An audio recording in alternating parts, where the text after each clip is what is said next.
Alright, we're going to look at the angles of attack. I did do this earlier, but I had a little technical glitch, so I'm refilming this. Again, angles of attack. This is the direction that we will move the knife. It is important that we have a system to identify the movement so that we can record, describe the method of attacking or defending.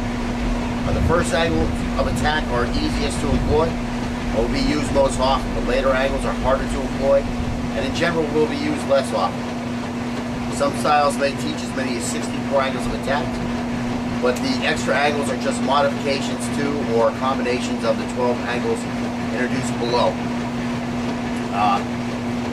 When we practice teaching the angles, what we basically do is we just start with showing the practitioner how to do them with a handheld in a karate chop position, because all we're really worried about is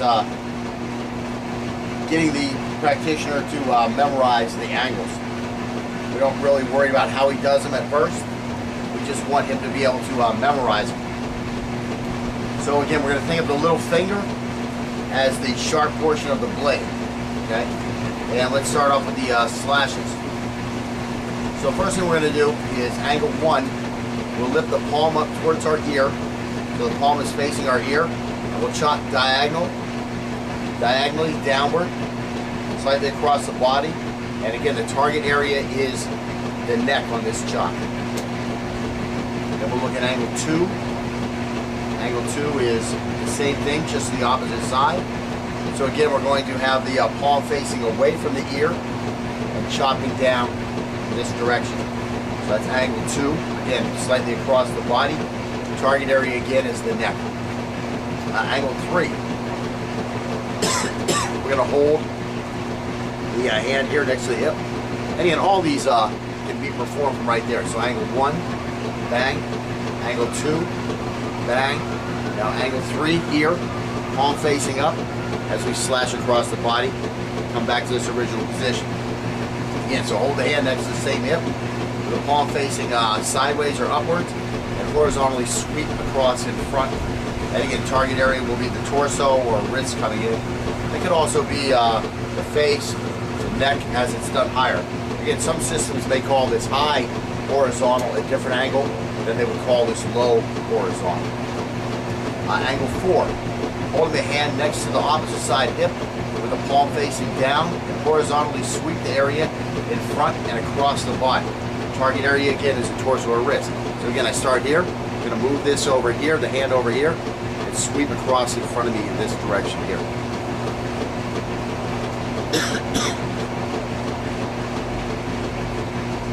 Now we're going to get to the thrusts. So we had 4 slashing angles. Now we're going to the thrusts. Angle 5, we're going to hold the hand next to the hip again. The palm will be facing the hip. And we're going to thrust the hand forward while rolling the palm up.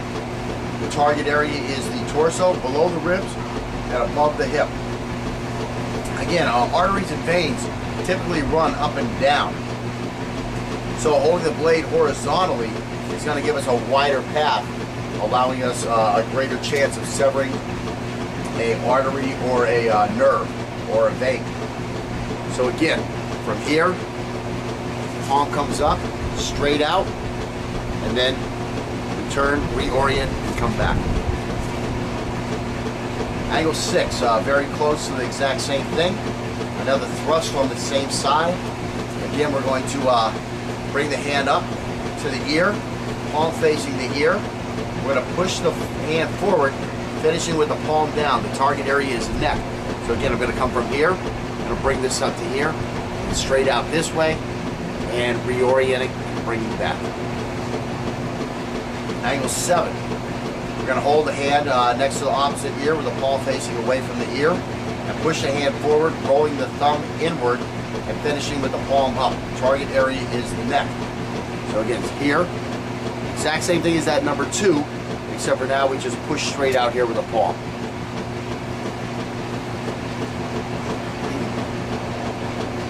Angle 8.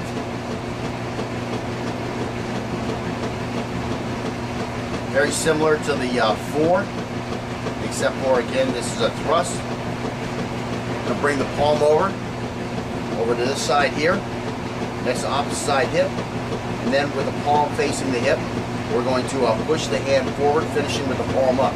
Target area again with the 5 is the below the ribs and above the hip on the torso, whereas the angle 6 and 7, you're looking at the throat. You don't want to hit the clavicle, you don't want to get in the jaw area, you want to be right on the throat. So again, for this 8, come over here, this goes out here into the body, palm facing up, and just pull this back.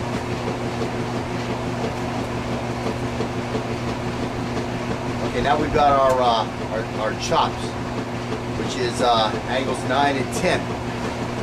Angle 9, it's going to be a vertical chop, so we're just going to bring the hand here, and we're chopping with the blade here.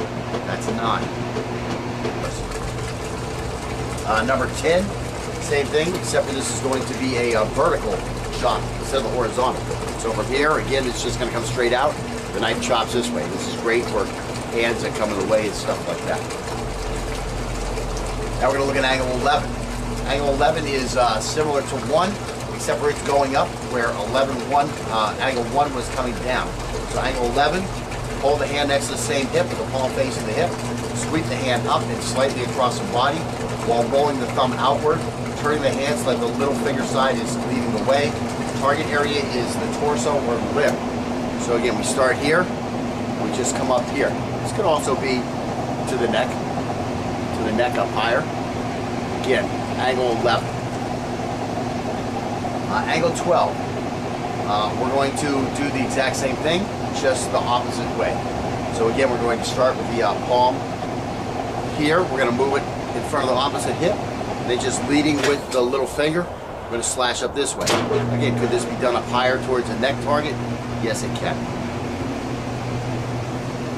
So what we're going to do now is we're just going to run through those a couple times, make sure the student has an idea of what's going on, and then we're going to hand him a knife and let him do just the angles with whatever grip he just naturally grips the knife with. Of course, this is going to be a forward grip, and we're going to run through some drills over and over and over, cutting on the our cutting board, which for me again is a padded dummy with some cardboard on the front of it. So we'll get to that drill now. And again, you just want to do that drill over and over and over until you're 100% certain you've got the 12 angles memorized. And then from there we'll work on advancing all those angles of attack. Again, these are based loosely on the Cabela's Serrata Eskrima system. And those of you who have already studied Eskrima will have a little easier time picking up these angles. Some other people will, but they are different.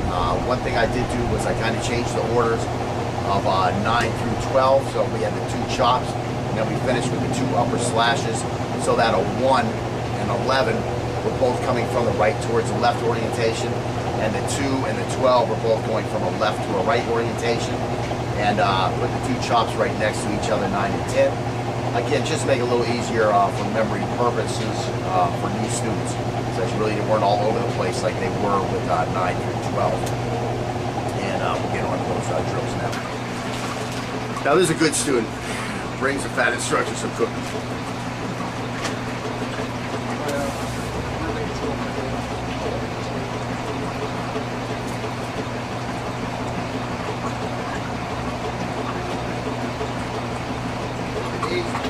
Stand up here. Angle 1 to the ear. Cross. Angle 2 to the ear. Cross. Angle 3 right here. Cross. Angle 4 over here. Cross. Angle 5 straight up. 6. 7. 8. 9. 10. 11. 12.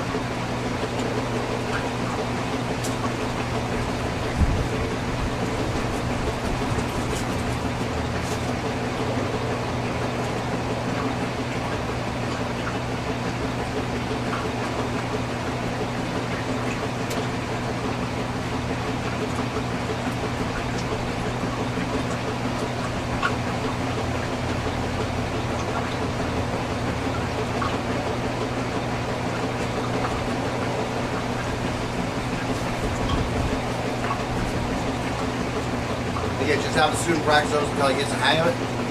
Once he gets a pretty good hang of it, get a training knife in his hand. Just let him hold that training knife in any kind of grip he wants with the blade in the forward orientation. Get over to your cutting board, or we have a foam dummy, and let him do those cuts on the cutting board. Don't do the thrust hard, just barely touch, your slashes, your chops, and your thrusts. And later on, we start advancing the angles of attack. Then we'll start hitting that target a little harder. And so you'll see what we're doing next.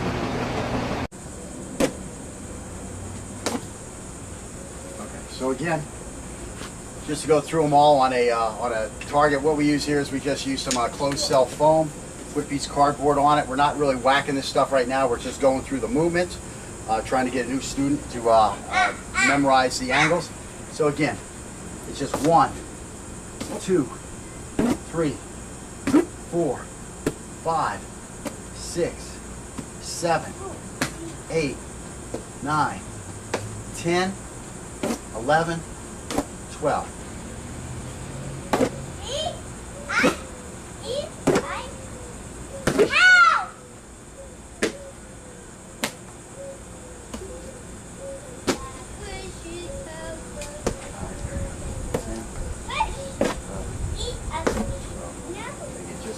Up here in this small area by the neck.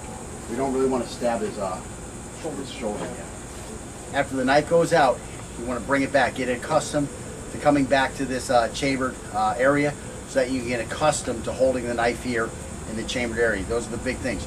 You want to go through this drill, go 1 through 12, shake it out a little bit, go back. 1, 2, 3, 4, 5, 6, 7, 8, 9, 10, 11, 12. You want to go through that over and over until you're 100% certain that your hand is coming all the way back to a proper chamber every time, making sure that 100% your hand is staying up here, every thrust, every slash from 1 to 12 the whole time, and that you're able to do them all in the proper order 100% every single time. So again, I would suggest 1, 2, 3, 4, 5, 6, 7, 8, 9, 10, 11, 12. I would suggest doing that maybe 20 or 30 times before going on to the next drill that we'll be showing in a little bit. So go ahead. Easiest to employ, will be used most often. The later angles are harder to employ, and in general will be used less often. Some styles may teach as many as 64 angles of attack, but the extra angles are just modifications to or combinations of the 12 angles introduced below.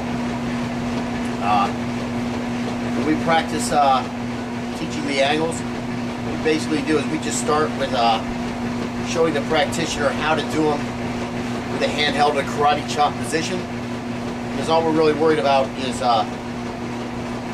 getting the practitioner to memorize the angles. We don't really worry about how he does them at first. We just want him to be able to memorize them. So again, we're going to think of the little finger as the sharp portion of the blade. Okay? And let's start off with the slashes. So first thing we're going to do is angle 1. We'll lift the palm up towards our ear. So the palm is facing our ear. And we'll chop diagonally downward, slightly across the body. And again, the target area is the neck on this chop. Then we'll look at angle 2. Angle 2 is the same thing, just the opposite side. So again, we're going to have the palm facing away from the ear and chopping down in this direction. So that's angle. All right, we're going to look at the angles of attack. I did do this earlier, but I had a little technical glitch, so I'm refilming this.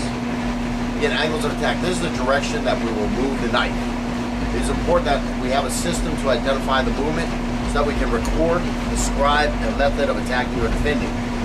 The first angle of attack are easy.